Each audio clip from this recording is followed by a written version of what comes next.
عید الفطر ہو یا عید الاضحیٰ، دونوں نمازوں کی دو ہی رکعتیں ہوتی ہیں۔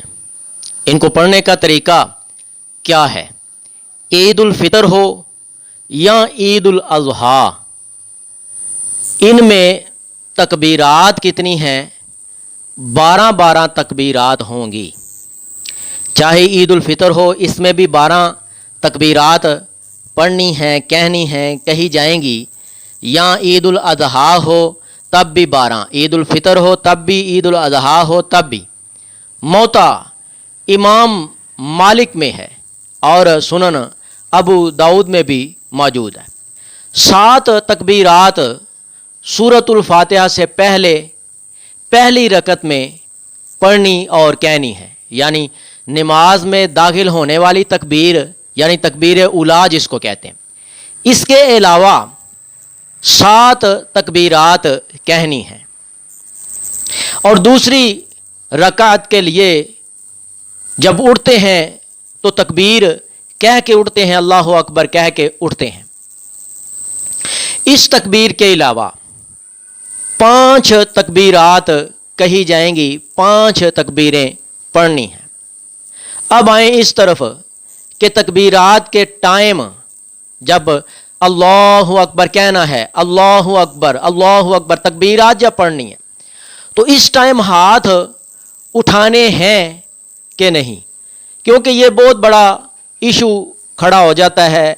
مختلف احباب جو ہیں وہ علماء کرام سے، حفظاء سے، قاری کرام سے، دین والوں سے، علم والوں سے سوالات کرتے ہیں کہ جی جب اللہ اکبر تکبیرات پڑھی جاتی ہیں، اس ٹائم ہم اپنے ہاتھوں کو کانوں تک اٹھائیں یا نہ اٹھائیں، کیا بہتر ہے؟ تو یہ سوال جو ہے کیا جاتا ہے۔ تو پیارے بھائی، ہر تکبیر کے ساتھ ہاتھ کانوں تک اٹھانا سنت نبوی صلی اللہ علیہ وسلم ہے، اور ثابت ہے۔ اس کی دلیل سنن ابو داؤد میں 722 نمبر حدیث ہے، اور مسند احمد میں بھی ہے۔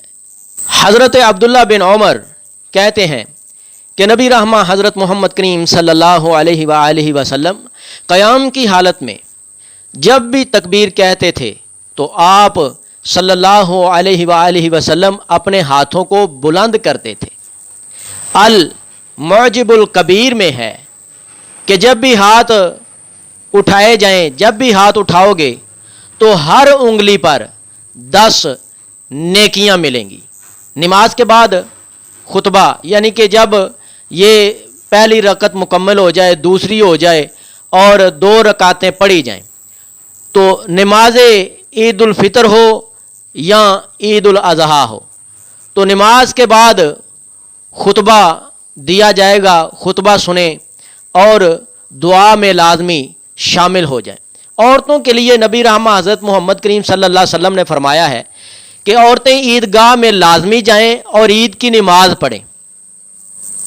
یہاں تک کہ آپ صلی اللہ علیہ وسلم نے فرمایا کہ حیض والی جو عورتیں ہیں، جن کو ماہواری آئی ہوئی ہے، ناپاک جو ہیں، وہ بھی عیدگاہ کی طرف جائیں، لیکن نماز والی جگہ سے علیحدہ ہو کے بیٹھیں۔ جب امام صاحب نماز پڑھا چکیں، خطبہ ارشاد فرما چکیں اور دعا والا جو وقت ہے وہ شروع ہو جائے، جب امام صاحب دعا کے لیے اپنے ہاتھ اٹھائیں تو وہ عورتیں جو ناپاکی کی حالت میں علیحدہ بیٹھی ہوئی ہیں وہ دعا میں شامل ہو جائیں اور آمین آمین کہتی رہیں، دعا میں شامل ہو کے دعا کرتی رہیں۔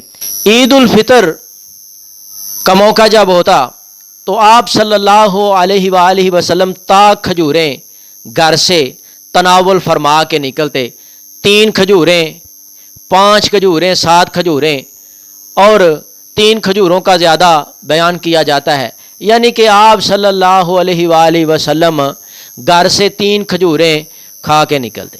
اگر کسی کے پاس کھجوریں میسر نہ ہوں تو وہ کوئی میٹھی چیز جو ہے وہ تناول کر کے کھا کے تو پھر عیدگاہ کی طرف جائے۔ اور عید الاضحیٰ جس کو بڑی عید کہتے ہیں،